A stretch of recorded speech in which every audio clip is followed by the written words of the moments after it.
Assalamualaikum warahmatullahi wabarakatuh. Bismillahirrahmanirrahim. Innal hamdalillah nahmaduhu wa nasta'inuhu wa nastaghfiruh wa na'udzu billahi min shururi anfusina wa sayyiati a'malina.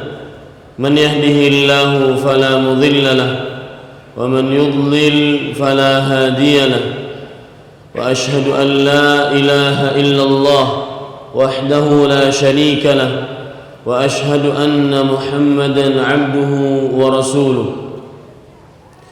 يا أيها الذين آمنوا اتقوا الله حق تقاته ولا تموتن إلا وأنتم مسلمون. يا أيها الناس اتقوا ربكم الذي خلقكم من نفس واحدة وخلق منها زوجها وبث منهما رجالا كثيرا ونساء واتقوا الله الذي تساءلون به والأرحام إن الله كان عليكم رقيبا. يا أيها الذين آمنوا اتقوا الله وقولوا قولا سديدا يصلح لكم أعمالكم ويغفر لكم ذنوبكم ومن يطع الله ورسوله فقد فاز فوزا عظيما. أما بعد فإن أصدق الحديث كتاب الله وأحسن الهدي هدي محمد صلى الله عليه وعلى آله وسلم وشر الأمور محدثاتها وكل محدثة بدعة وكل بدعة ضلالة وكل ضلالة في النار. Alhamdulillah, kita bersyukur pada Allah Subhanahu wa taala pada pagi Ahad 19 Rabiul Tsani 1436 Hijriah ini kita ditakdirkan oleh Allah Subhanahu wa taala setelah selesai melaksanakan kewajiban seorang muslim, yaitu mengerjakan sholat subuh berjamaah, kita ditakdirkan oleh Allah Subhanahu wa taala untuk berkumpul di Masjid Baitul Ma'mur ini dalam rangka mengkaji ayat-ayat suci Al-Quran dan hadis-hadis Rasul sallallahu alaihi wa ala alihi wasallam. Salawat dan salam semoga selalu Allah berikan kepada Nabi kita Muhammad sallallahu alaihi wa ala alihi wasallam, pada keluarga beliau, para sahabat serta orang-orang yang mengikuti beliau sampai hari kiamat kelak. Dengan nama-nama Allah yang husna dan sifat-sifat yang ulia, saya berdoa, Allahumma aslih lana dinana alladhi huwa ismatu amrina wa aslih lana dunyana allati fiha ma'ashuna wa aslih lana akhiratana allati fiha ma'aduna waj'alil hayata ziyadatan lana fi kulli khair waj'alil mauta rahatan lana min kulli syarr. Wahai Allah, perbaikilah urusan agama kami yang merupakan benteng diri kami, dan perbaikilah urusan dunia kami yang di dalamnya tempat tinggal kami, dan perbaikilah urusan akhirat kami yang di dalamnya tempat kembali kami, dan jadikanlah kehidupan sebagai tambahan bagi kami dalam setiap amal kebaikan, dan jadikanlah kematian sebagai peristirahatan bagi kami dari setiap keburukan. Amin ya rabbal alamin. Bapak ibu saudara-saudari yang dimuliakan oleh Allah Subhanahu wa taala, tema yang kita angkat pada kesempatan pagi setelah salat subuh ini adalah indahnya menghutangi orang lain. Kalau kita ingin kupas tema ini secara kata per kata, indahnya menghutangi orang lain, apakah memang benar menghutangi orang lain itu indah?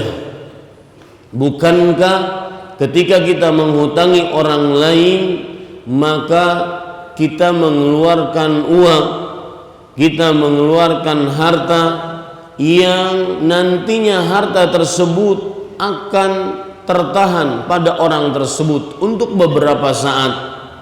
Dari sisi mana indahnya menghutangi orang lain. Maka Bapak, Ibu, saudara-saudari yang dimuliakan oleh Allah Subhanahu wa taala, sebelum saya masuk kepada hal-hal yang menunjukkan indahnya menghutangi orang lain, maka saya ingin memberikan beberapa muqaddimah. Yang pertama, ketahuilah bahwasanya di dalam surga, di dalam dunia terdapat surga. Barang siapa yang belum pernah masuk ke dalam surga dunia, maka dia tidak akan pernah masuk ke dalam surga akhirat. Sebagaimana perkataan Syekhul Islam Ibnu Taimiyah rahimahullahu taala, beliau mengatakan, inna fid dunya jannatan man lam yadkhulha lam yadkhul jannatal akhirah. Sesungguhnya di dunia terdapat sebuah surga. Barang siapa yang belum masuk ke dalam surga dunia, niscaya dia tidak akan pernah masuk ke dalam surga akhirat. Apa maksud perkataan ini? Perkataan ini bukan ayat, bukan hadis. Perkataan seorang ulama besar abad ke-8 Hijriah. Tetapi perkataan ini adalah intisari dari beberapa ayat dan beberapa hadis-hadis Rasul sallallahu alaihi wasallam. Inna fid dunya jannatan. Sesungguhnya di dunia terdapat sebuah surga. Barang siapa yang belum pernah masuk ke dalam surga dunia, niscaya dia tidak akan pernah masuk ke dalam surga akhirat. Maksud perkataan ini adalah di dalam dunia terdapat sebuah surga, yaitu kelezatan beribadah kepada Allah Subhanahu wa taala. Itulah surganya dunia. Kelezatan beribadah kepada Allah Subhanahu wa taala, itulah surganya dunia. Barang siapa yang belum pernah merasakan lezatnya ibadah kepada Allah, niscaya dia tidak akan pernah masuk ke dalam surga akhirat. Dan kelezatan ibadah kepada Allah kita bisa dapatkan adalah tatkala kita menjadi penolong bagi orang lain di saat kita pun aturan ditolong oleh Allah Subhanahu wa taala. Kelezatan ibadah akan kita dapatkan tatkala kita mampu menolong orang lain, padahal kita pun tergolong orang yang patut ditolong. Perhatikan baik-baik hadis Rasul sallallahu alaihi wasallam ketika beliau ditanya, "Ya Rasulullah, ayyu sadaqati a'zam?" Wahai Rasulullah sallallahu alaihi wasallam, sedekah mana yang paling besar ganjaran pahalanya? Sebelum saya lanjutkan, saya menyimpang sedikit.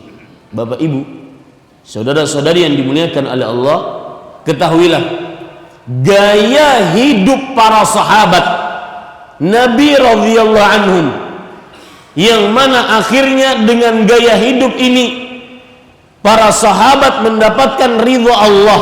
Dengan ridha tersebut mereka pasti masuk surga. Salah satu gaya hidup mereka dalam ibadah kepada Allah adalah, dan tanamkan ini di dalam hati kita, yaitu untuk urusan akhirat, untuk urusan ibadah, maka harus mencari derajat ibadah yang paling tinggi. Bukan hanya sekedar sholat, tunai kewajiban, bukan hanya sekedar puasa, selesai kewajiban, tidak. Mencari nilai kualitas ibadah sholat dan puasa serta ibadah-ibadah lainnya yang derajat tinggi. Diambilkan dari hadis tadi. Lihat pertanyaan-pertanyaan para sahabat Nabi radhiyallahu anhum. Ya Rasulullah, ayyu sadaqati a'zamu ajran? Wahai Rasulullah, sedekah apa yang paling besar pahalanya. Bukan hanya sekedar bersedekah, tapi mencari pahala sedekah yang paling besar. Dalam perihal sholat juga seperti itu.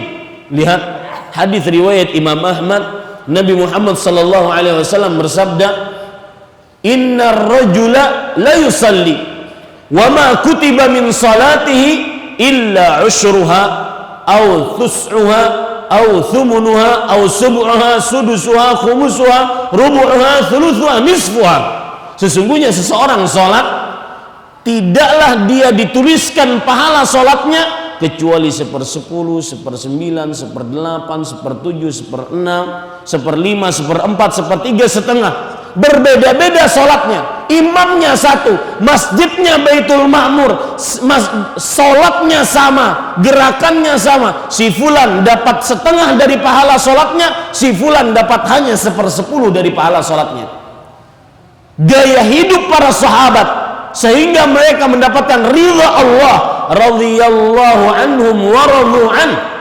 Allah ridha kepada mereka dan mereka ridha kepada Allah, yang dengan ridha tersebut mereka pasti masuk surga. Salah satu gaya hidup mereka, kalau urusan ibadah tidak mau yang ngecek-ngecek kerendahan, gak mau, harus yang tinggi. Dalam urusan berkurban, dalam hadis riwayat Imam Ahmad, Nabi Muhammad SAW berkurban dengan tidak berkurban dengan hewan sembarangan.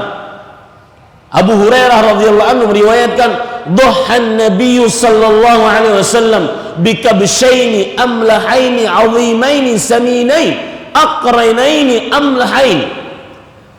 Artinya Rasul sallallahu alaihi wasallam berkurban dengan 2 ekor domba kibas jantan yang besar dan gemuk. Ya, maka tidak seperti sebagian orang kalau lagi berkurban mencari yang panitia kurban yang paling murah harganya, menjual sapi atau kambing yang paling murah harganya. Akhirnya di hari-hari kurban, di hari raya Idul Adha, datang sapi-sapi setengah kambing. Kenapa? Karena panitia bingung mau nyari sapi dengan harga sekian, di mana dapatnya. Selalu untuk urusan akhirat, kenapa harus yang paling rendah? Adapun untuk urusan dunia, kita senantiasa menuntut yang paling perfect, yang paling sempurna. Rumah ingin yang paling mewah, mobil ingin yang paling megah, istri ingin yang paling cantik, padahal itu semua akan hancur, akan cepat rusak.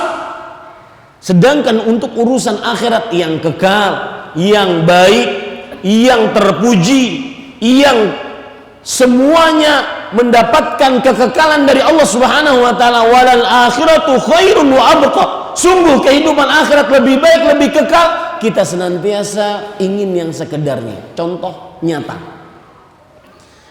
saya tantang seluruh jamaah masjid ini, ratusan ini, mungkin ini sampai 1000. Saya tantang orang-orang yang hadir di sini. Pernahkah kita berdoa sebagaimana doanya Uqashah bin Mihsan radhiyallahu anhu ketika Rasul sallallahu alaihi wasallam bersabda, "Inna min ummati 70,000 la yadkhuluna al-jannata bighairi hisabin wala 'adzab." Sesungguhnya dari umatku ada 70.000 orang yang masuk surga tanpa hisab, tanpa azab. Kemudian Uqashah radhiyallahu anhu berkata, "Ya Rasulullah, ud'ullaha an yaj'alani minhum." Wahai Rasulullah, berdoalah engkau kepada Allah agar aku termasuk daripada orang yang masuk surga tanpa hisab, tanpa azab. Apakah ada pernah di antara kita berdoa kepada Allah masuk surga, jauh dari api neraka? Oh banyak Ustaz. Rabbana atina fid dunya hasanah wa fil akhirati hasanah wa qina adzaban nar. Dalam doa yang lain, Allahumma inni as'alukal jannah, Allahumma inni as'alukal jannah, Allahumma inni as'alukal jannah, Allahumma inni a'udzubika minan nar, Allahumma inni a'udzubika minan nar, Allahumma inni a'udzubika minan nar. Ini banyak. Tapi yang minta surga, masuk surga tanpa hisab, tanpa azab, maka ini mungkin sangat sedikit sekali. Ada yang pernah di sini? Ada? Alhamdulillah. Masuk surga tanpa hisab, tanpa azab. Bukan sekedar masuk tanpa hisab, tanpa azab. Bapak ibu saudara-saudari yang dimuliakan oleh Allah, bagi yang sering bepergian, dia akan mendapati proses imigrasi. Misalkan ada orang yang bepergian umroh, dia akan sering mendapati proses imigrasi. Proses imigrasi ada yang cepat, ada yang lambat. Suatu ketika saya pernah umroh membawa jamaah, kemudian hampir semua jamaah sudah keluar, tinggal 5 orang ini terlambat. Sama pegawai imigrasinya dimain-mainkan. Kadang dia minum teh, kadang dia main handphone, dilihat saja paspornya, habis itu diletakkan di samping, dipanggil yang di belakang, sini engkau, stempel yang di belakang, maju. Yang 5 orang ini lambat sekali. Dalam hati saya, subhanallah, begini nih, kalau ngantri tidak dapat prioritas, tidak dapat utama, harus ngantri, harus menjalani pemeriksaan, dan lebih luar biasa lagi surga. Ketika Anda masuk surga tanpa hisab, tanpa azab, ini luar biasa indahnya. Ingin tahu? Lihat hadis riwayat Imam Muslim, Imam Bukhari. Allah Subhanahu wa taala berfirman, Innallaha, Rasul sallallahu alaihi wasallam bersabda, Innallaha yudnil mu'mina yaumal qiyamah. Di hari kiamat, diperhatikan Pak, permasalahan hisab. Termasuk di dalamnya berkaitan dengan hutang yang akan saya bicarakan nanti. Sesungguhnya Allah mendekati kepada hambanya pada hari kiamat. Mendekat Allah kepada hambanya. Fayadha'u kanafahu alaihi wa yasturu rabbuh. Allah meletakkan penutupnya terhadap hamba tersebut. Tidak ada jarak antara Allah dengan hamba tersebut. Kemudian Allah bertanya, lihat beratnya hisab. Maka mintalah surga, masuk surga tanpa hisab, tanpa azab. Indah. Dan itu kebiasaan para sahabat. Ya. Kalau urusan akhirat, mencari yang paling eksklusif, yang paling perfect, sempurna. Ini tidak terbalik kadang-kadang. Urusan dunia yang paling sempurna, urusan akhirat sekedarnya. Nanti saya akan berikan contoh. Saya lanjutkan hadis tentang hisab tadi. Perhatikan baik-baik Bapak Ibu saudara-saudari. Kemudian Allah bertanya kepada fulan tersebut, ya fulan, ata'rifu dzamba kadza? Lihat, ini pemandangan hisab. Wahai fulan, tahukah engkau ini dosamu? Kemudian fulan tersebut mengatakan, bala ya Rabb. Nggak bisa, dia nggak bisa ngelak. Diperlihatkan oleh Allah dosanya. Iya wahai Rabbku, itu dosaku. Makanya kata para ulama, silahkan Anda bermaksiat, asalkan Anda mampu untuk menghindar dari hisab Allah Subhanahu wa taala pada hari kiamat. Silahkan berzina, silahkan minum khamar, silahkan berriba, silahkan berbuat syirik, asalkan Anda mampu mengelak dari perhitungan Allah nanti pada hari kiamat, dan itu mustahil.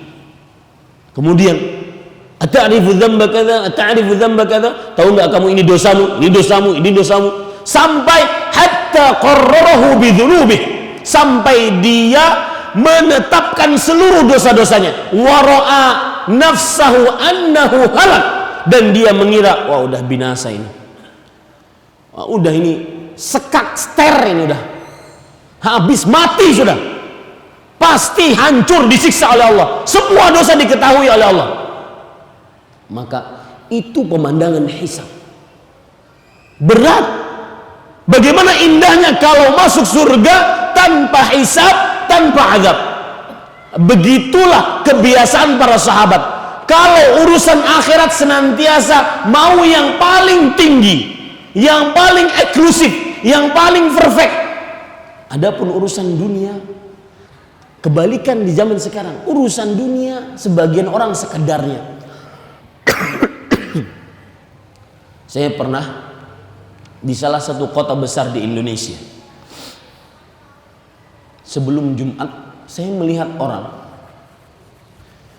Lihat ya, untuk urusan akhirat kadang-kadang sebagian orang sekedarnya. Urusan dunia luar biasa.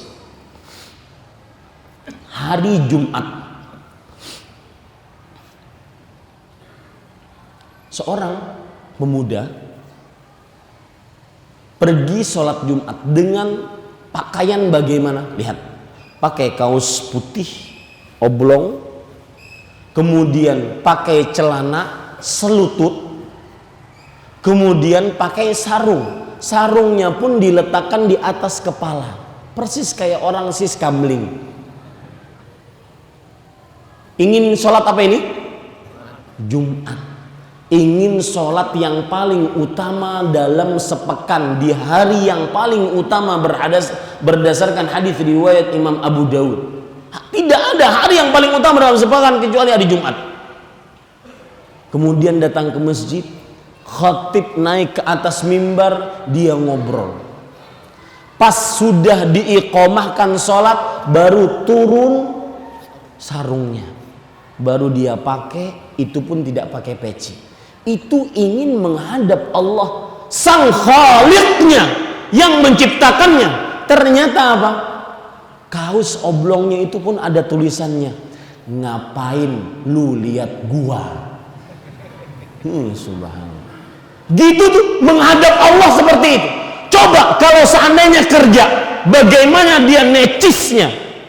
Pakai baju head yang sudah disetrika, pakai celana yang begitu rapinya disetrika, harus pakai sepatu, harus peralatan. Sama sekarang kalau nuntut ilmu syar'i, lihat ya, kalau nuntut rezeki dunia, oh luar biasa. Mohon maaf yang kerja di bengkel, kadang-kadang di sini obeng nomor 21, di sini nomor 19, di sini nomor 20, semuanya lengkap, pakai baju kodok untuk nuntut rezeki dunia. Adapun ketika nuntut ilmu untuk keperluan akhirat, asal datang, tidak nyatat. Kena semua nih gak nyatat. Makanya saya umumkan, ini video bisa di-download nanti di mana panitia? Di balimengaji.com, silahkan dilihat nanti. Ya, kalau seandainya yang hadir sekelas Imam Syafi'i, silahkanlah nggak nyatat. Imam Syafi'i satu malam membaca kitab Muwatta, ratusan hadis, beliau langsung hafal besoknya. Makanya kata Imam Malik rahimahullah, inna fika lanur fala tutfi'hu bil ma'siyah. Wahai Imam, wahai Syafi'i, sesungguhnya di dalam dirimu ada cahaya, maka jangan engkau redupkan cahaya tersebut dengan maksiat. Kalau ada seperti itu, monggo nggak nyatat, sekedarnya datang. Ini para ikhwan yang dirahmati oleh Allah Subhanahu wa ta'ala. Kembali kita ke permasalahan tadi. Maka Bapak Ibu saudara-saudari, di dalam dunia terdapat surga. Surga dunia adalah lezat tatkala beribadah kepada Allah. Di antaranya saat kita sempit, kita tetap beribadah kepada Allah. Saat kita sedikit, tetap bersedekah kepada Allah. Saat harta juga kekurangan, kita tetap menghutangi orang lain. Ini lezat, lebih luar biasa lezat dibandingkan mendapatkan harta bertumpuk, emas, perak kiloan. Rasakan itu, Pak. Lihat hadis Rasulullah SAW tadi. Ya Rasulullah, ayyus sadaqati a'zam. Wahai Rasulullah, sedekah apa yang paling utama, paling besar? Ingat Pak, tadi sudah kita ambil pelajaran gaya hidup para sahabat mencari yang paling tinggi, bukan yang paling rendah dalam ibadah. Dalam surga juga seperti itu. Saya tambah penjelasannya sedikit. Minta surga juga jangan mau surga yang ecek-ecek. Ada pernah bilang orang ke saya, Ustadz, saya tahu surga itu indah, saya ingin masuk surga, tapi saya tahu diri saya itu sukanya foya-foya, saya itu sukanya terlambat sholat, saya itu sukanya begini dan begitu, tapi saya ingin masuk surga. Boleh nggak saya berdoa kepada Allah, ya Allah masukkan saya ke dalam surga, meskipun emperannya saja nggak apa-apa deh? Maka jawabannya tidak boleh, harus minta yang paling tinggi. Rasulullah SAW bersabda dalam hadis riwayat Tirmidzi, is'alul firdaus, minta kalian surga firdaus.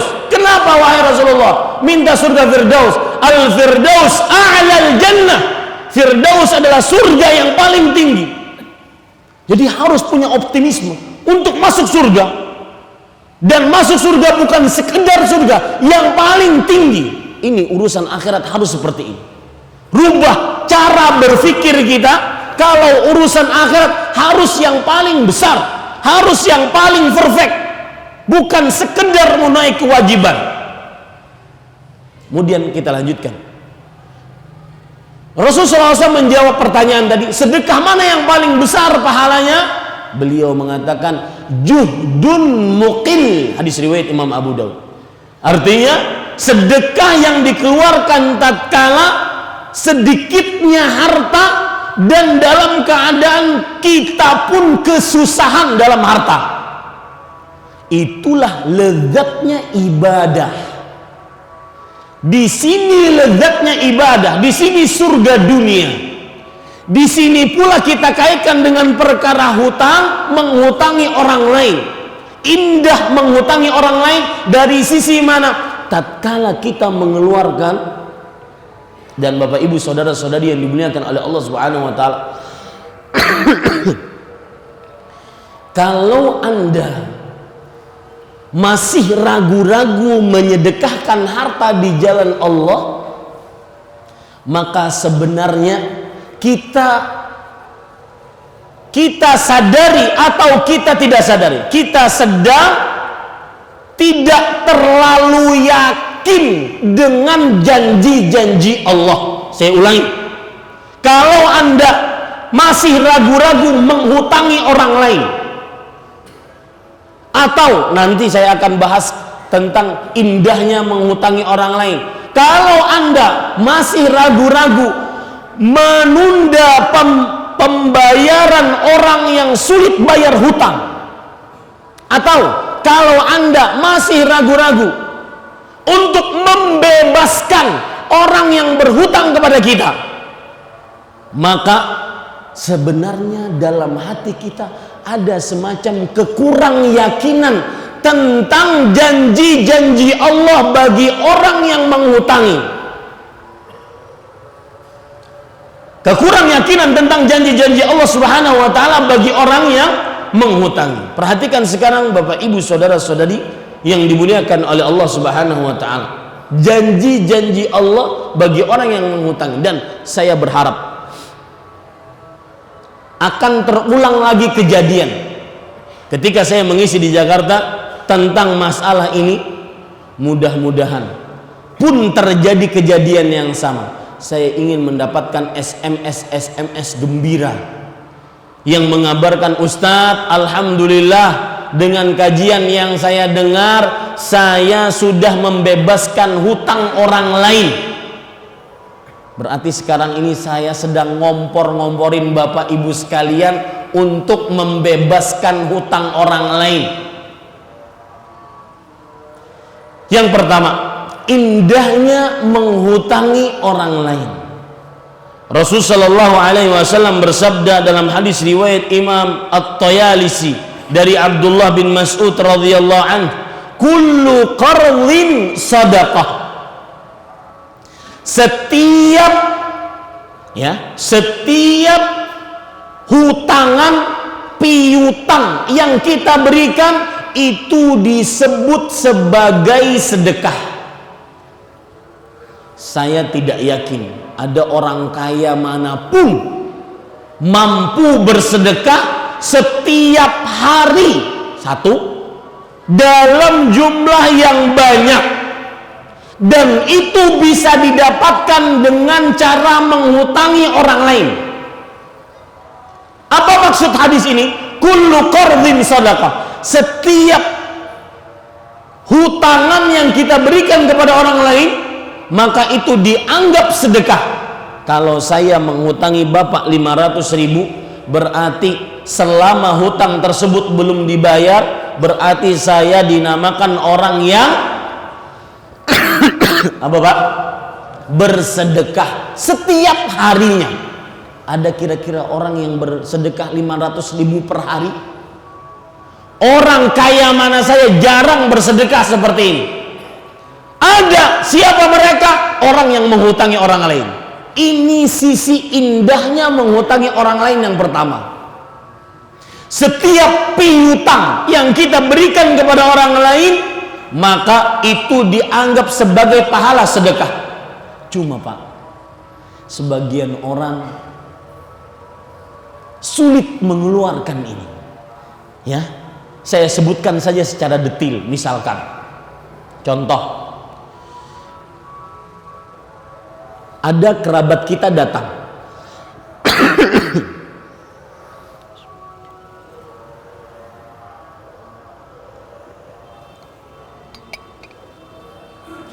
Ada kerabat kita datang ke rumah. Kerabat bukan orang lain, keluarga. Kemudian dia minjam uang, minjam bukan mengambil. Kemudian dia datangnya pun tidak setiap waktu, itu saja saat dia memerlukan. Kemudian dia meminjam uang, itu pun tidak besar, cuma mungkin 1 juta, 2 juta, 100.000, 200.000, 500.000. Sedangkan kita punya belasan juta, puluhan juta. Itu yang minjam kerabat, minjamnya pun tidak setiap saat, itu pun meminjam, minjamnya pun tidak banyak, akan dikembalikan. Itu pun sebentar ya Mas, saya mau ke dalam dulu. Di dalam ngapain? Dia musyawarah dengan istrinya. Ayo gimana? Kita kasih pinjaman nggak? Saya beri contoh detil. Orang punya duit 15 juta, ingin dipinjam oleh orang lain 2 juta saja. Kalau dikasih pun masih sisa berapa juta? 13 juta, masih banyak.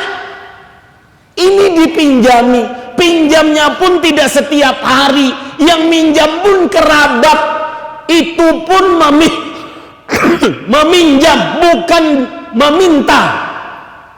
Musyawarahnya lama banget. Betul? Musyawarah lama. Ayo gimana nih? Kita kasih nggak? Kalau dikasih nanti gimana dia bayar? Kemudian sang istri menimpal, iya Mas, kalau dikasih nanti dia ketagihan minjam.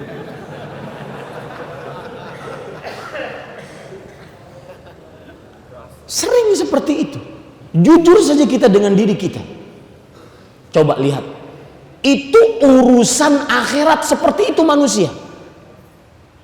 Sekedarnya sulit untuk keluar, tapi giliran urusan dunia. Coba pergi ke mall, pergi ke supermarket, bawa keranjang, ngambil apa saja, nggak pernah mikir, oh nanti gimana, habis nggak duit saya? Nggak mikir, masukin aja semua ke keranjang. Keluar dari mall, belanja jutaan rupiah. Bahkan ada kadang-kadang, ini pernah saya sebutkan juga, ada kadang-kadang orang beli sesuatu karena lucu. Ih, lucu, beli ah. Jadi beli karena lucu, enggak beli karena butuh atau perlu. Betul? Terutama yang di atas tuh. Beli karena, bawah juga. Oh, bawah juga. Oh, di bawah ibu-ibu. Iya. Ya, ada orang beli, ih, lucu, beli ah. Beli karena lucu. Bukan beli karena lapar, beli karena haus, beli karena butuh, saya ingin pakai. Ini lucu, subhanallah, lucu. Itu nggak mikir, untuk urusan seperti itu nggak mikir. Nah, saya ingin bertanya, kenapa Pak? Kenapa untuk urusan dunia orang tidak pernah mikir? Sedangkan untuk urusan akhirat tadi menghutangi orang lain mikirnya lama sekali. Padahal seperti yang saya sebutkan tadi, kalaupun dikasih 2 juta, Anda masih punya 13 juta. Ya, maka jawabannya adalah karena kita kadang-kadang kurang yakin dengan janji siapa? Allah. Saya berikan rahasia menarik, Pak, agar kita mudah menjalankan harta di jalan Allah. Dan perlu diketahui, Pak, terutama orang-orang yang diluaskan rezekinya, ya, jangan petantang-petanteng dengan rezeki Anda. Rumah megah, mobil mewah, ya, emas di mana-mana.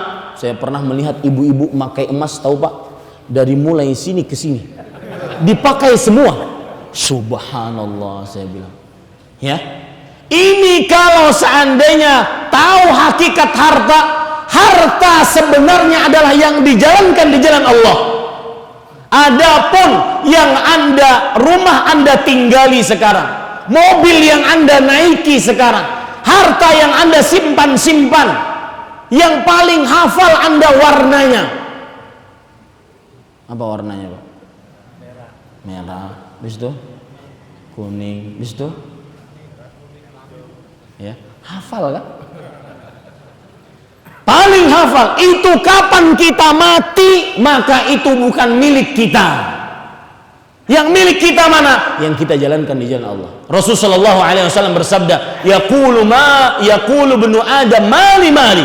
Anak manusia sering mengatakan, ini harta saya, ini Ustaz, ini kebun saya, ini Ustaz, ini rumah saya, ini pabrik saya, dan sebagainya.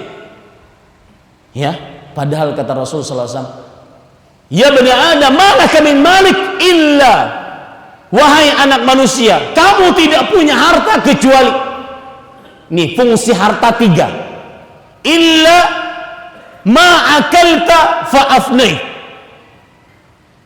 kecuali yang kamu makan, dan itu pun sisanya akan keluar.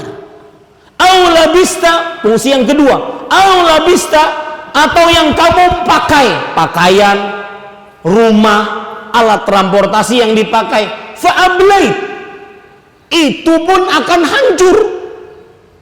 Fungsi harta, dimakan, dipakai. Yang ketiga, au tasaddaqta fa'amdait, atau yang kamu jalankan di jalan Allah, kamu sedekahkan, menolong orang, menghutangi orang lain, itu yang merupakan milikmu hakiki. Ini para ikhwan yang dirahmati oleh Allah Subhanahu wa taala.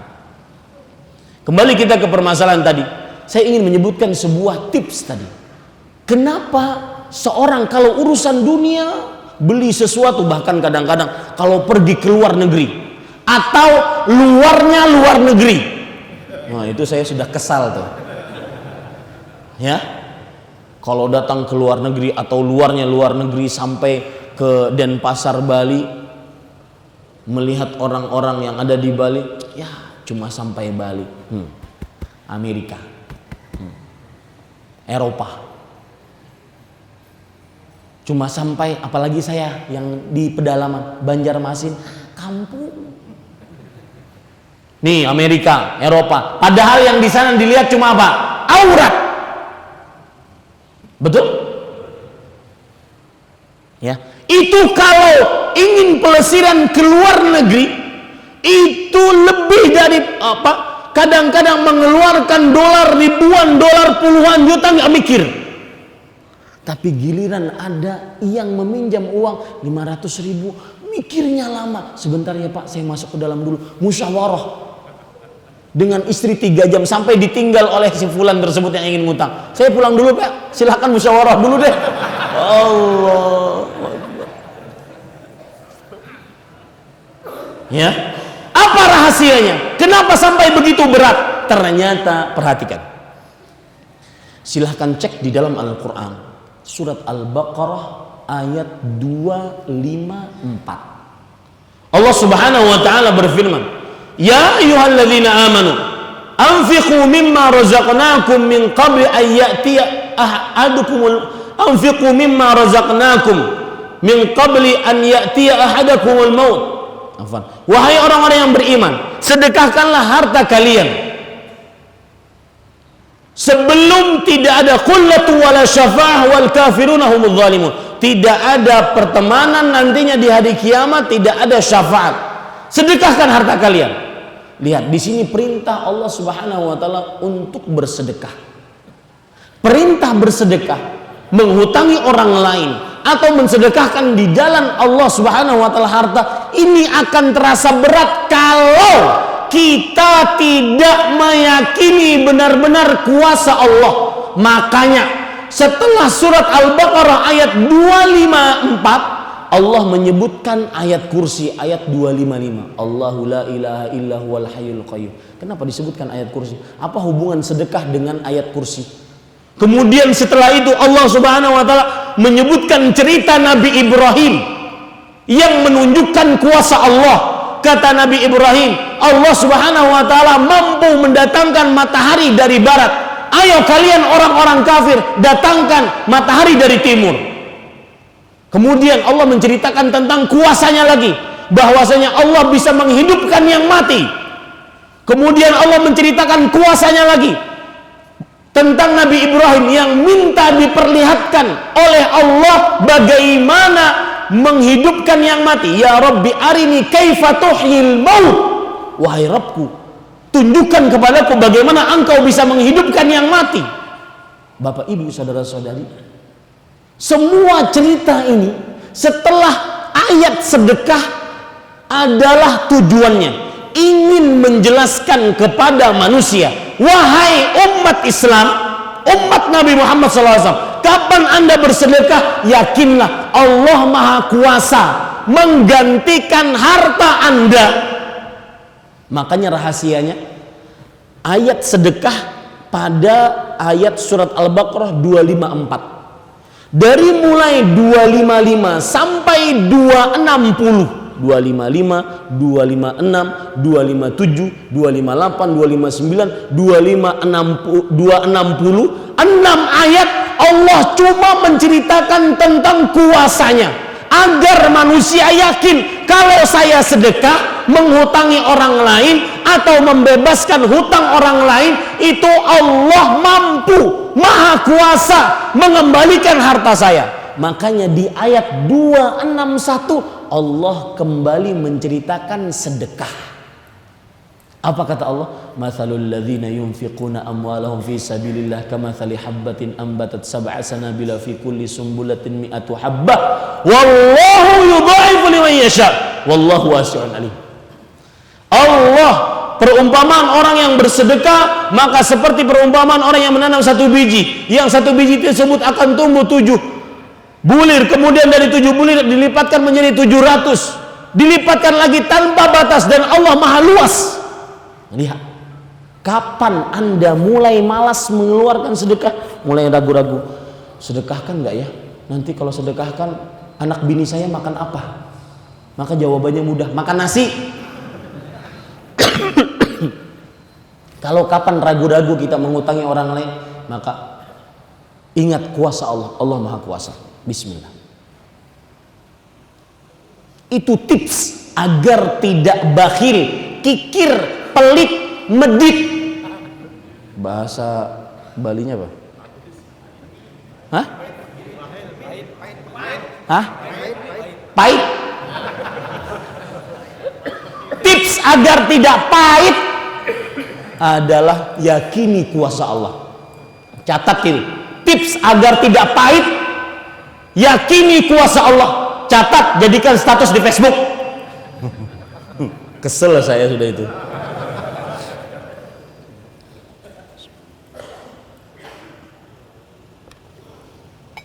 Makanya para ulama rahimahullah ta'ala pernah mengatakan, di antaranya perkataan kalau tidak salah Syekhul Islam Ibnu Taimiyah, beliau pernah mengatakan, qillatul jud su'udzanni bil mawjud.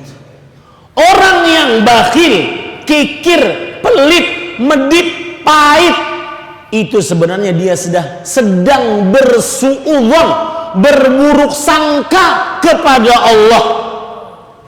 Jangan-jangan Allah enggak ganti, jangan-jangan Allah tidak mengganti harta saya. Ya, itu indahnya menghutangi orang lain yang kedua dilihat dalam hadis riwayat Imam Ahmad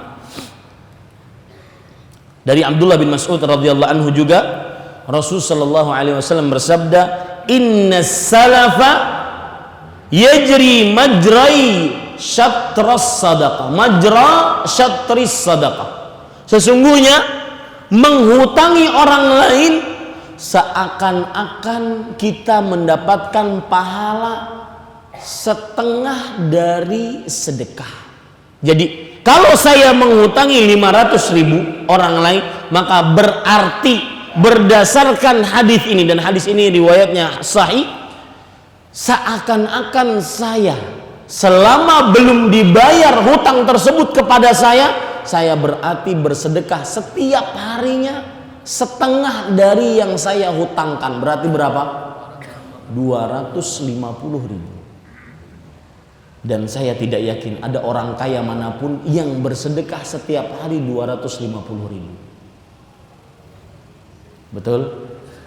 Ini yang kedua, indahnya menghutangi orang lain. Yang kedua, dianggap bersedekah setiap harinya setengah dari jumlah yang ia hutangkan. Hadis yang lain, Nabi Muhammad sallallahu alaihi wasallam bersabda, hadis riwayat Imam Ibnu Majah. Ini indahnya menghutangi orang lain yang ketiga.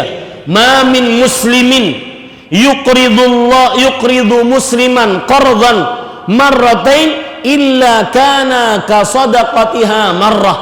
Tidaklah seorang muslim menghutangi orang muslim lainnya dengan menghutangi 2 kali, melainkan dia akan dianggap sebagai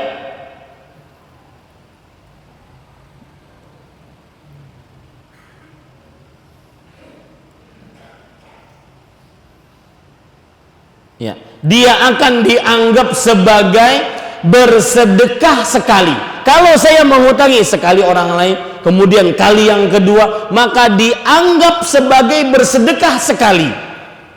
Ini keutamaan yang ketiga, hampir sama semua, 1, 2, dan 3. Yang berbeda yang keempat. Perhatikan hadis riwayat Imam Muslim. Nabi Muhammad sallallahu alaihi wasallam bersabda, "Man naffasa 'an mu'minin qurbatan min qurabid dunya naffasallahu anhu qurbatan min qurabi yaumil qiyamah." Barang siapa yang melapangkan kesulitan seorang mukmin dari kesulitan dunia, diantaranya menghutangi orang lain, dan di sini terlihat indahnya Pak menghutangi orang lain. Pak, alangkah indahnya kalau seandainya orang benar-benar kesempitan, dengan bantuan kita dia benar-benar tertolong. Pada saat itu mungkin lisannya akan berdoa untuk kebaikan orang yang menolongnya. Maka salah satu fikih bersedekah Pak, bukan sekedar keluar harta sedekah, enggak. Cari orang yang paling sangat membutuhkan. Kalau kita tolong, kalau kita hutangi dia akan tertolong hidupnya. Cari orang-orang seperti ini. Dan ini amalan paling utama di sisi Allah. Dalam hadis Abdullah bin Umar radhiyallahu anhu, Rasul sallallahu alaihi wasallam ditanya, "Ayyul amali ahabbu ilallah?" Amalan apa yang paling dicintai oleh Allah? Nabi Muhammad sallallahu alaihi wasallam bersabda, "Sururun yudkhiluhu ala qalbi muslim." Kegembiraan, kesenangan yang engkau masukkan ke dalam hati seorang muslim akibat bantuan kita, seorang muslim merasa senang gembira.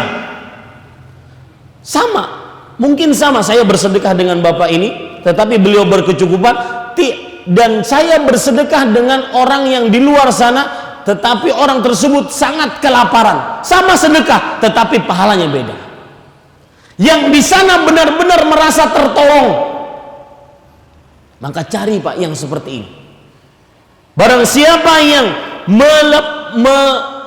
melapangkan kesulitan seorang beriman dari kesulitan dunia, niscaya Allah akan lapangkan kesulitan akhiratnya. Bapak tahu kesulitan akhirat bagaimana? Satu, lihat Pak, kesulitan akhirat. Akhirat kita, saya, bapak, ibu, saudara-saudari sekalian, itu dimulai saat kita mati. Kapan kita mati, maka mulai saat itulah kiamatnya. Sebagaimana yang dikatakan oleh Al-Mughirah ibn Syu'bah radhiyallahu anhu, man mata qamat qiyamatuh. Barang siapa yang mati, mulai saat itu kiamatnya. Dan kalau berbicara masalah sakaratul maut saja, Pak, Abdullah bin Amr bin As radhiyallahu anhuma pernah bertanya kepada bapaknya tentang bagaimana sakaratul maut.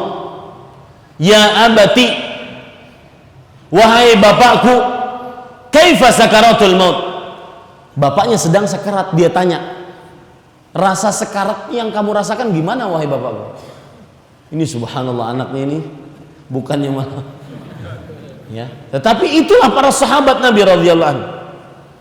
Wahai bapakku, engkau pernah berkata ketika engkau masih sehat, alangkah indahnya kalau saya bertemu dengan orang yang berakal, menceritakan bagaimana beratnya sakaratul maut. Sekarang engkau dalam keadaan sakaratul maut, maka ceritakanlah kepada kami bagaimana sakaratul maut. Perhatikan, yang belum pernah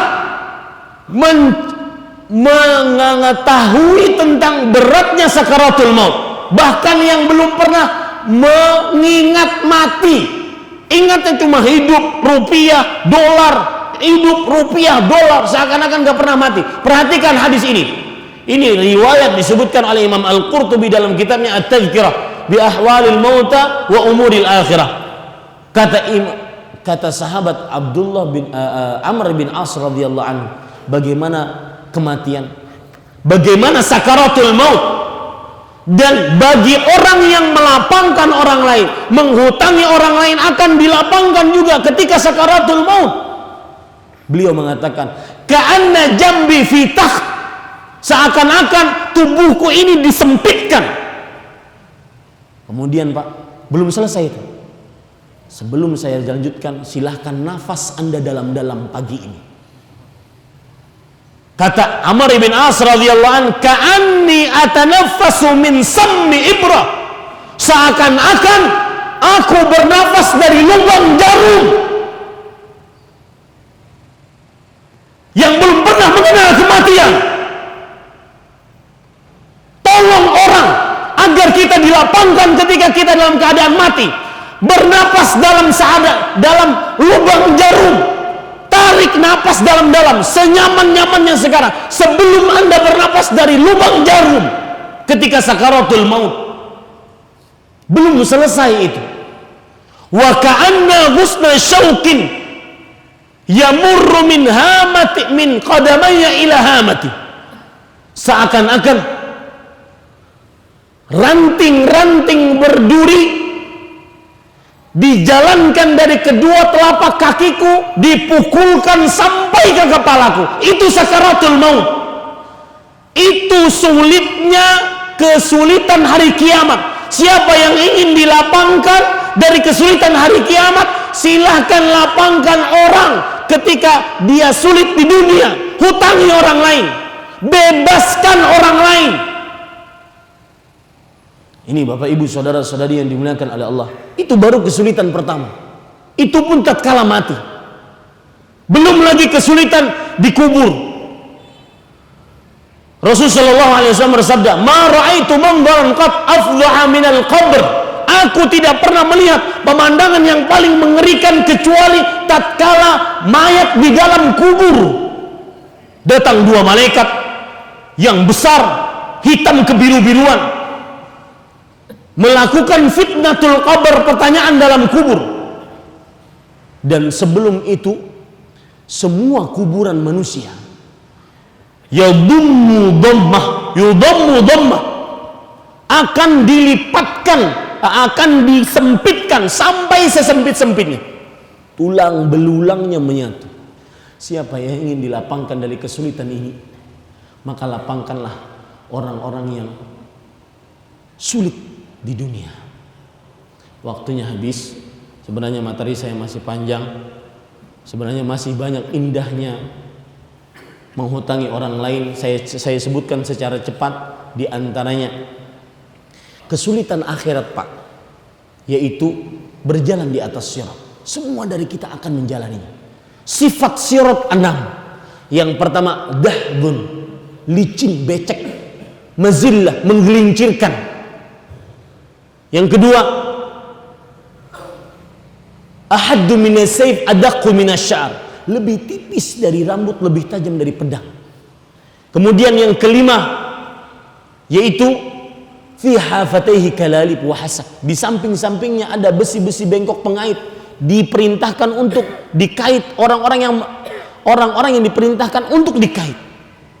Dalam keadaan seperti itu pun ditambah gelap.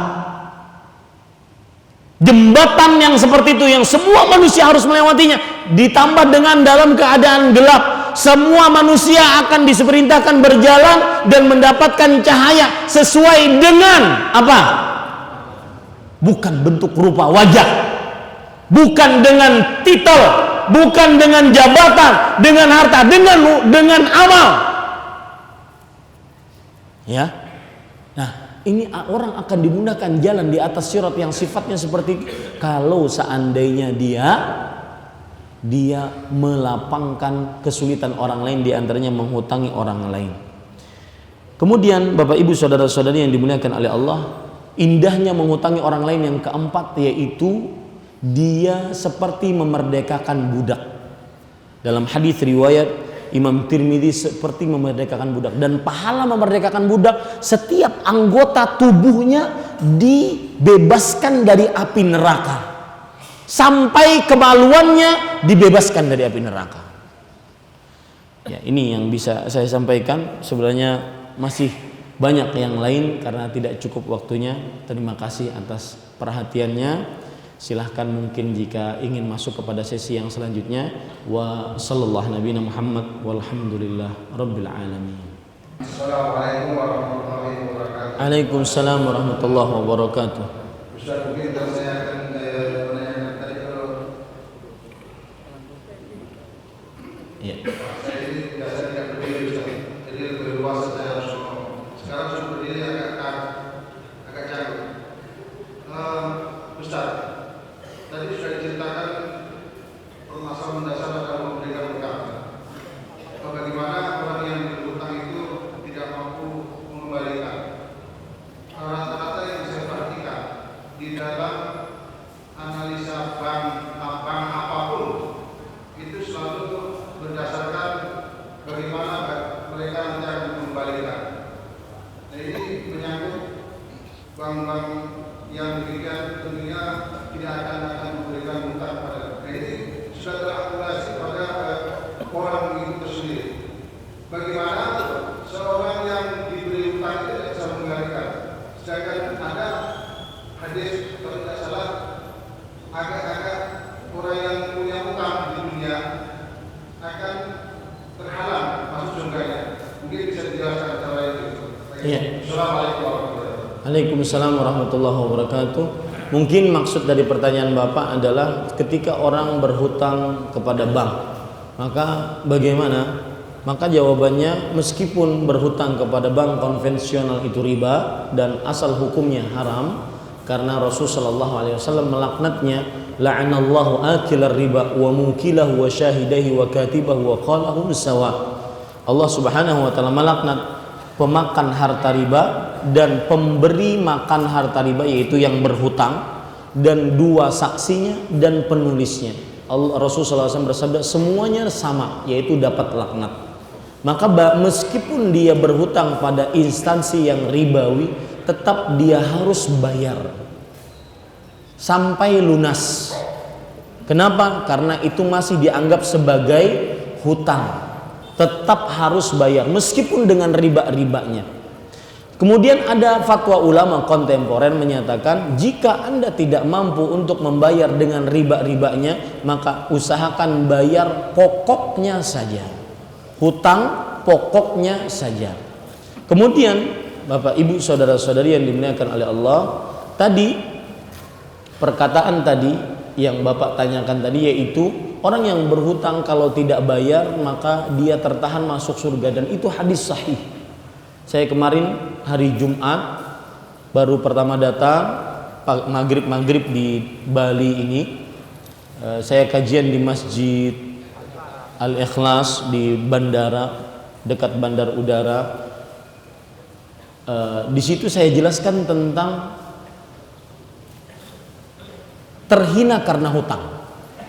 Nah, salah satu yang menyebabkan orang terhina karena hutang tadi, hadis yang menyebutkan innahu ma'surun bidaini, sesungguhnya dia tertahan dengan hutangnya.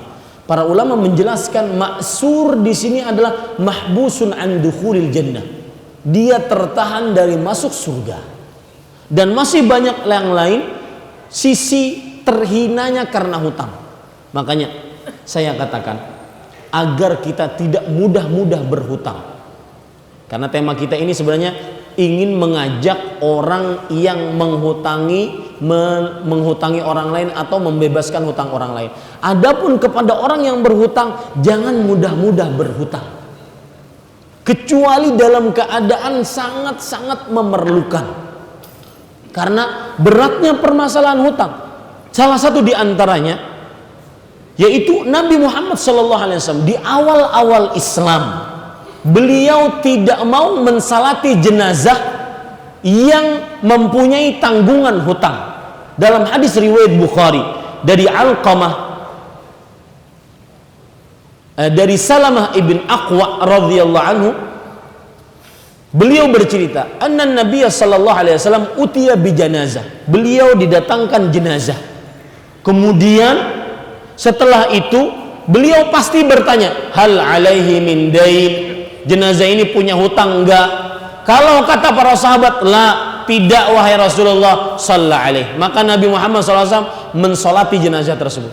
Didatangkan jenazah yang lain, kemudian Rasulullah SAW bertanya lagi, hal alaihi min dain, wahai fulan, wahai para sahabat, ini jenazah punya tanggungan hutang tidak? Kalau dikatakan kepada Rasulullah, na'am, iya wahai Rasulullah, maka di awal-awal syariat Islam Rasulullah SAW mengatakan, sallu ala sabi, silakan salati jenazah kalian sendiri, saya nggak mau salat. Lihat, yang mati membawa hutang tidak disolati oleh Rasulullah. Kalau tidak disolati oleh Rasulullah itu bencana, tidak dapat doa dari Rasul Sallallahu Alaihi Wasallam. Itu di awal-awal syariat Islam. Meskipun nanti di akhir-akhirnya Rasulullah SAW bertanya, ada nggak yang mau membayarkan hutang atas mayat ini? Kalau ada, baru Rasulullah SAW sholat. Kalau tidak ada, sholati jenazah kalian. Itu beratnya hutang. Maka jangan bermudah-mudah hutang. Ya, semuanya dikredit. Kredit itu kan hutang. Boleh syariat Islam kredit boleh, tapi itu hutang. Rumah kredit, mobil kredit, motor kredit. Kalau perlu celana dalam kredit, ya, semuanya dikredit. Hati-hati, kita umur tidak ada yang mengetahuinya. Maka jangan sampai, bahkan ada hadis riwayat Muslim, ini juga termasuk terhinanya hutang. Terhina karena hutang. Yughfaru lisyahid kulla dzambin. Yughfaru lisyahid kulla dzambin illa dain.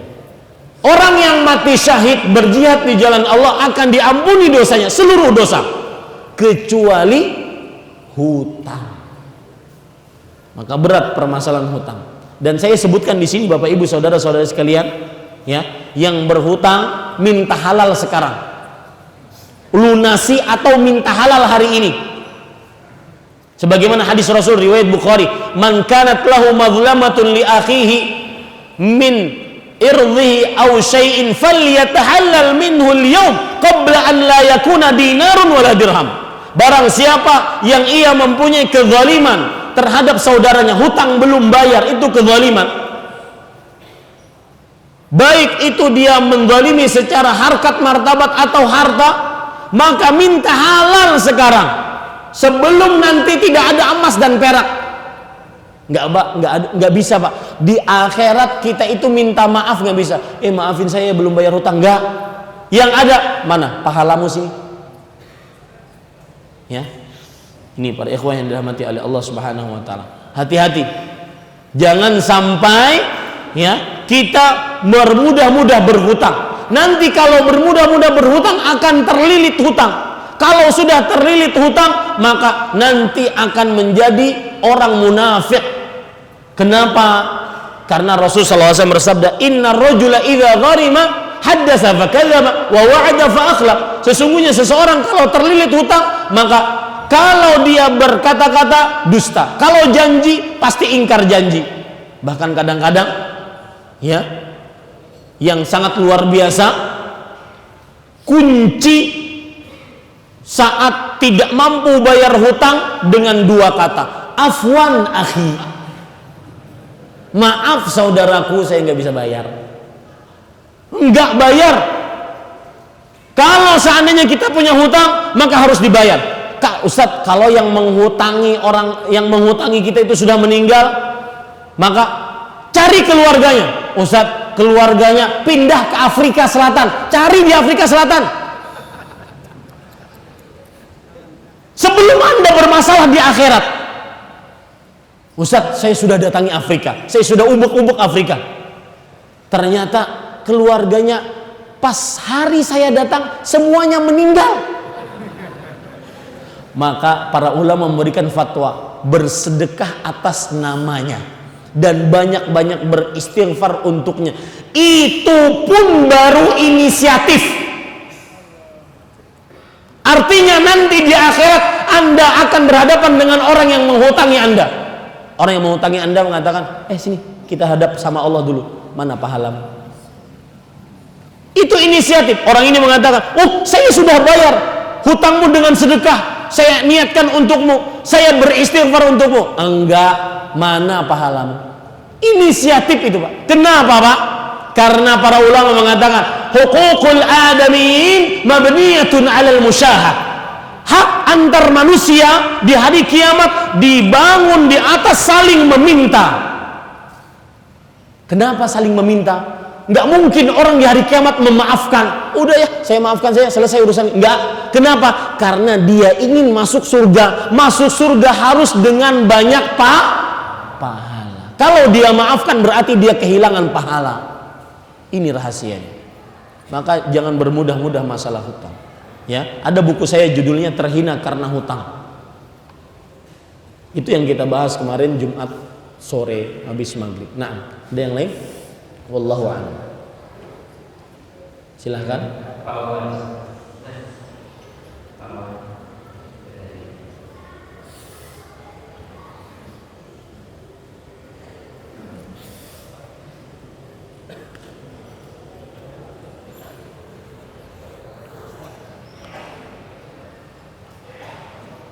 Bismillahirrahmanirrahim. Dalam hal membebaskan hutang, apakah ini juga melihat kondisi seseorang yang berhutang sama kita?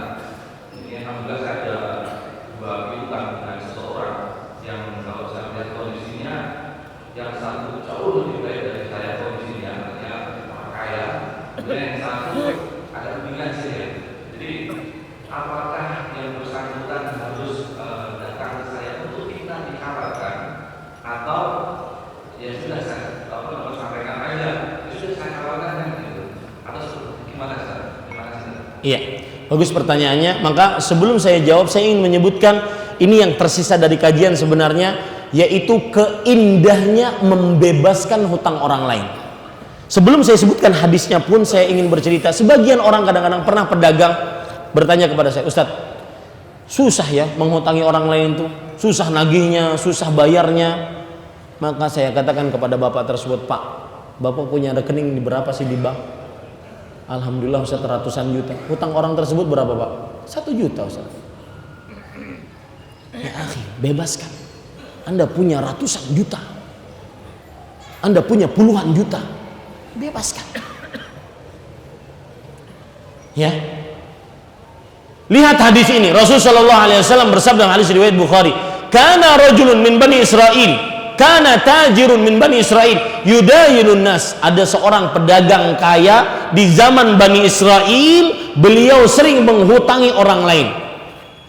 Kemudian fa idza ra'a mu'siran qala li fityani, kalau orang tersebut melihat orang yang berhutang kepadanya sulit bayar hutang, maka dia berkata kepada pegawainya, tajawaz anhu la'alla Allahu an yatajawazana.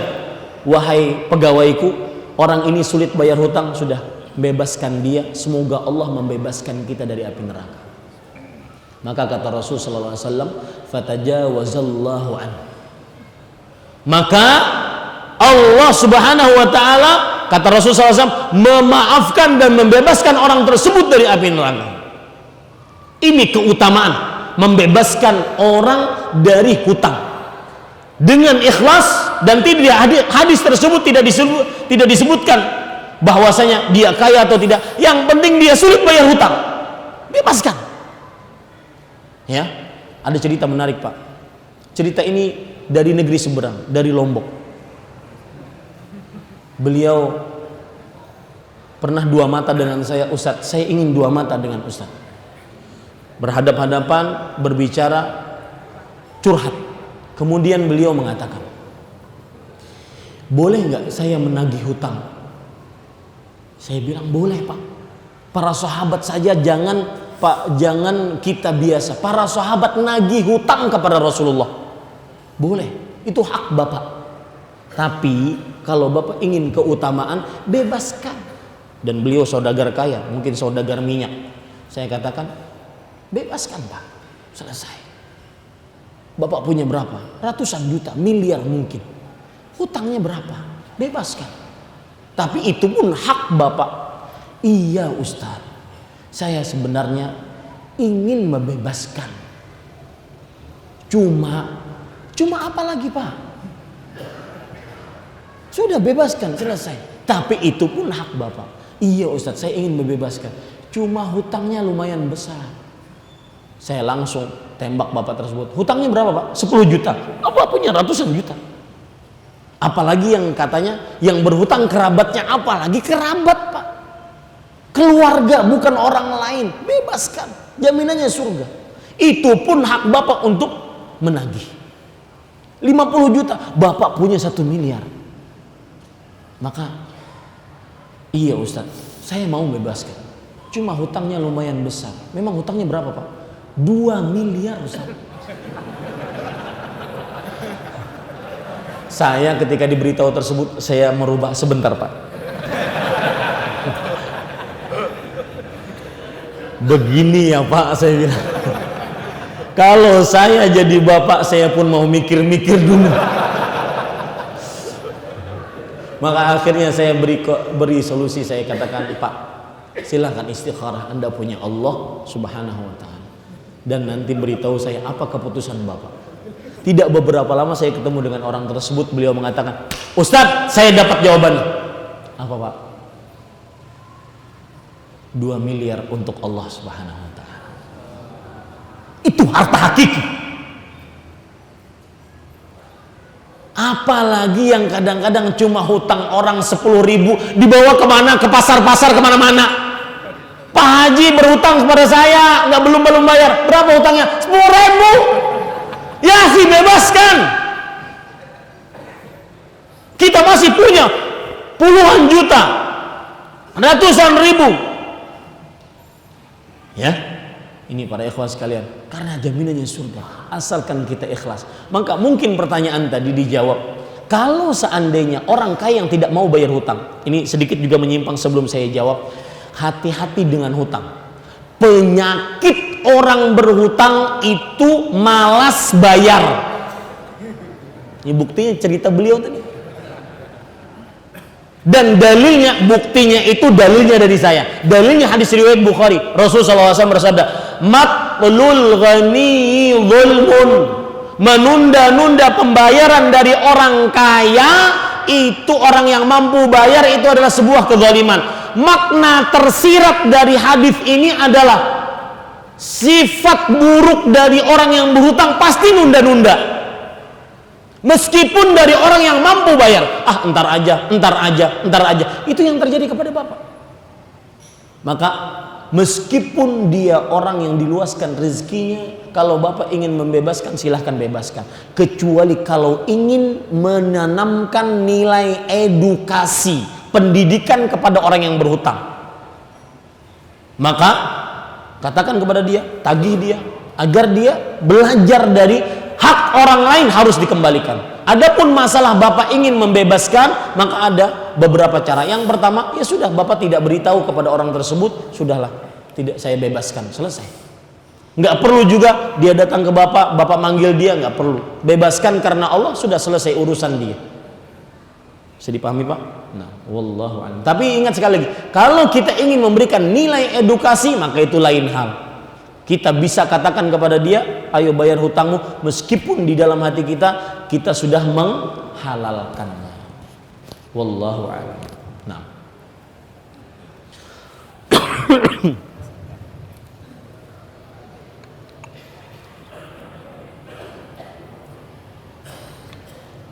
Assalamualaikum warahmatullahi wabarakatuh. Ya.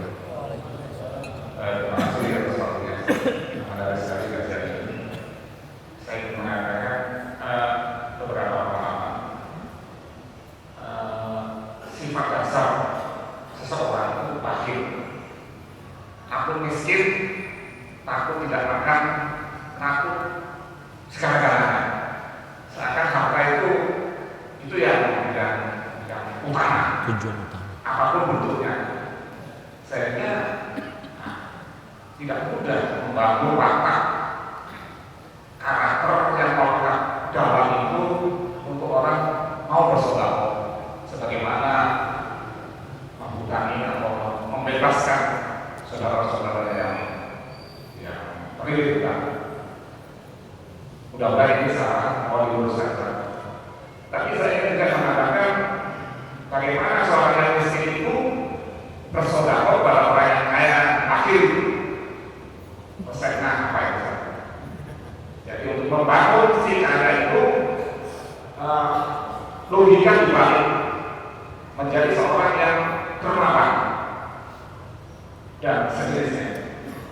Terima kasih. Assalamualaikum warahmatullahi wabarakatuh. Waalaikumsalam warahmatullahi wabarakatuh. Maka yang Bapak sebutkan tadi, sifat dasar manusia itu bakhil, itu betul.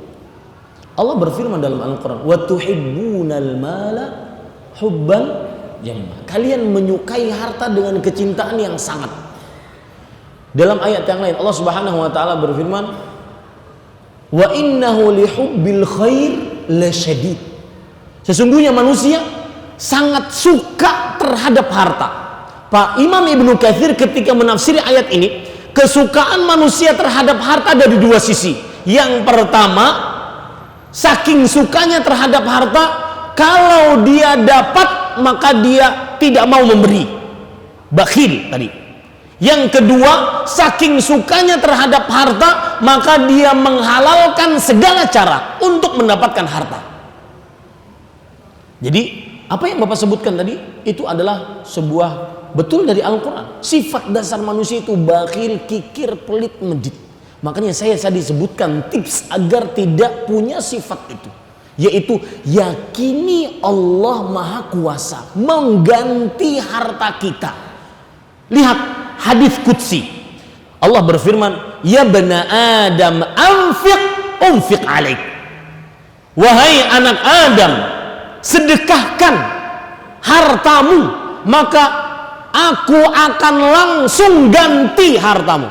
Lihat di situ, unfiq adalah fi'il mudhari' yang terletak dalam jawaban sebuah syarat, yang kalau fi'il mudhari' diletakkan atau kata kerja langsung diletakkan dalam jawaban sebuah syarat dalam sebuah kalimat, menunjukkan kepada kelangsungan dan penekanan. Artinya kalau kita terjemahkan, wahai anak manusia, sedekahkan hartamu, aku langsung ganti. Kemudian ayat yang lain yang semisal dengan hadis tadi, wa ma anfaqtum min syai' fahuwa yukhlifuh. Apapun yang kalian nafkahkan, maka Allah akan ganti. Niscaya ganti. Di situ pun Allah memakai fi'il mudhari', kata kerja langsung, pasti langsung Allah ganti. Dan di sini terdapat pelajaran menarik. Mungkin pelajaran menarik ini bisa merubah pola berpikir kita agar kita mudah menjalankan harta di jalan Allah. Perhatikan baik-baik. Ketahuilah bahwa bersedekah bukan hanya untuk orang-orang yang gajinya puluhan juta. Bersedekah bukan hanya untuk orang-orang yang gajinya puluhan juta, orang-orang yang kaya, enggak.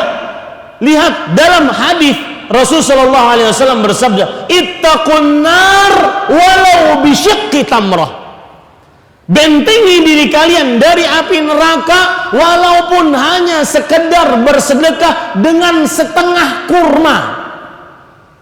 Setengah kurma tidak bisa dihargai. Dan setengah kurma bukan berarti kita ingin harganya berapa Ustaz setengah kurma, enggak. Tetapi walau hanya dengan sedikit, 100 rupiah, 1000 rupiah, tetapi kita bersedekah ikhlas karena Allah, maka ini lebih utama dibandingkan kita tidak bersedekah.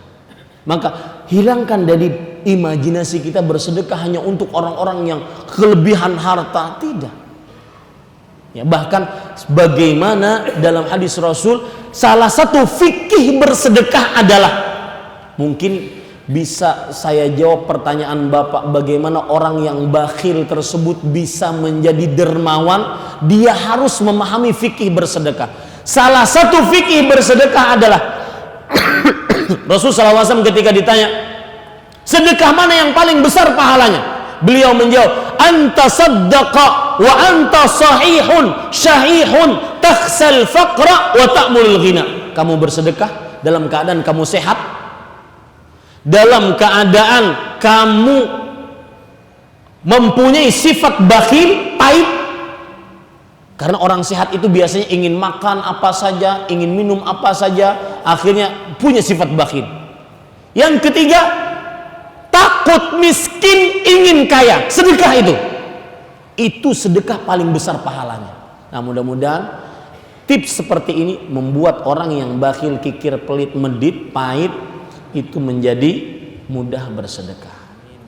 Adapun permasalahan, bolehkah orang kaya yang bakhil disedekahi agar dia merasa, saya kok malah disedekahi, aturan saya yang bersedekah? Maka jawabannya boleh-boleh saja dan tetap dapat pahala sedekah, tetap. Itu kalau untuk nilai edukasi boleh-boleh saja. Akan tetapi kadang-kadang manjur, kadang-kadang tidak manjur. Oh, enak nih, sudah kaya dapat sedekah lagi. Ya, nggak ngerasa dia. Nah, apa tuh? Wallahu a'lam. Terakhir ada dua dari ibu. Bismillah. Saya pernah nikah sendiri dan akhirnya cerai, dan mantan suami saya merasa saya berhutang apa yang sudah dia beri kepada saya selama menikah. Apakah ini termasuk saya berhutang pada mantan suami saya yang pertama? Dan yang kedua, bagaimana kalau yang berhutang karena kebiasaan? Bagaimana cara menyikapinya? Iya. Untuk pertanyaan pertama, maka jawabannya, tidak pantas seorang suami yang telah memberikan nafkah kepada istrinya kemudian cerai dianggap itu sebagai hutang. Ini namanya tidak tahu diri. Hadiah dijilat kembali, ludah dijilat kembali. Ya sudah, tidak bisa.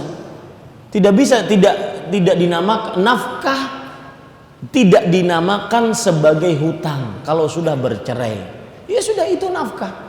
Cerai takdir Allah Subhanahu wa taala.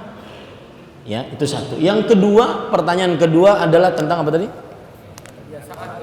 Oh, kebiasaan berhutang. Maka saya nasihatkan karena Allah, jangan membiasakan berhutang. Salah satu kiat agar tidak terbiasa berhutang, bedakan mana yang merupakan hanya sebatas keinginan dengan keperluan. Itu yang bisa membuat kita tidak mudah-mudah berhutang. Kita ingin mobil baru, rumah baru, istri baru, ingin, ya kan? Tapi apakah kita perlu? Kan enggak juga. Ya, maka Bapak Ibu saudara-saudari yang dimuliakan oleh Allah Subhanahu wa taala, bedakan mana yang merupakan hanya sebatas keinginan. Misalkan saya beri contoh. Orang punya motor, sepeda motor. Ya, meskipun kadang-kadang menghidupkannya lebih lama daripada menungganginya. Tapi milik sendiri nggak ngutang. Ini lebih indah dibandingkan ya punya mobil mewah, punya motor wow, tetapi ngutang. Ya, nah, ada cerita menarik Pak. Dengan cerita ini mungkin saya tutup kajian, yaitu seorang keluarga A, keluarga B. Keluarga A, istrinya hasad kepada keluarga B, berkata kepada suaminya, wahai suamiku, lihat keluarga B. Itu sang suami kan sama kerjaannya dengan kamu, jabatannya di kantor juga sama. Kenapa dia punya mobil setiap 3 bulan sekali ganti? Sang keluarga A ini hasad. Maka sang suami dengan mudahnya menjawab, tenang aja dek. Dia itu ganti setiap 3 bulan mobil baru karena dia maklar mobil. Subhanallah. Ya, itulah kadang-kadang ketidakpuasan membuat orang kadang-kadang berhutang. Maka amalkan hadis Rasul, kul washrab walbas wa tasaddaq min ghairi sarafin wala makhila. Makan, minumlah sesukamu, berpakaianlah sesukamu, bersedekahlah sesukamu dengan 2 syarat, tanpa berlebih-lebihan dan tanpa mendatangkan kesombongan. Kemudian kiat yang kedua agar tidak mudah berhutang, ingat beratnya hutang. Tidak diampuni dosanya, ditahan dari masuk surga, tidak ada nasib di akhirat sampai dibayar hutang. Maka dengan mengingat seperti itu mudah-mudahan kita terjaga dari hutang. Dan satu lagi, siapa yang ingin terjaga dari hutang, baca doa Rasul SAW. Doanya mudah, hafal insyaallah. Allahumma inni a'udzubika minal ma'tham wal maghram. Hadis riwayat Bukhari. Allahumma inni a'udzubika minal ma'tham wal maghram. Wahai Allah, aku berlindung denganmu dari banyak dosa dan terlilit hutang. Ini sering sekali, jangan kita, Rasulullah SAW sering membacanya dalam hadis riwayat Bukhari. Ini yang bisa saya sampaikan. Terima kasih atas waktunya kepada pengurus Masjid Baitul Ma'mur, semoga tetap istiqamah, dan juga kepada kita semoga mati dalam keimanan. Dan saya ucapkan mudah-mudahan kita bertemu kembali dalam kesempatan yang lain. Kalau seandainya tidak bertemu di dunia, maka saya ucapkan sampai jumpa di surganya Allah Subhanahu wa taala. Subhanakallahumma bihamdik, asyhadu an la ilaha illa anta astaghfiruka wa atubu ilaik. Wassalamualaikum warahmatullahi wabarakatuh.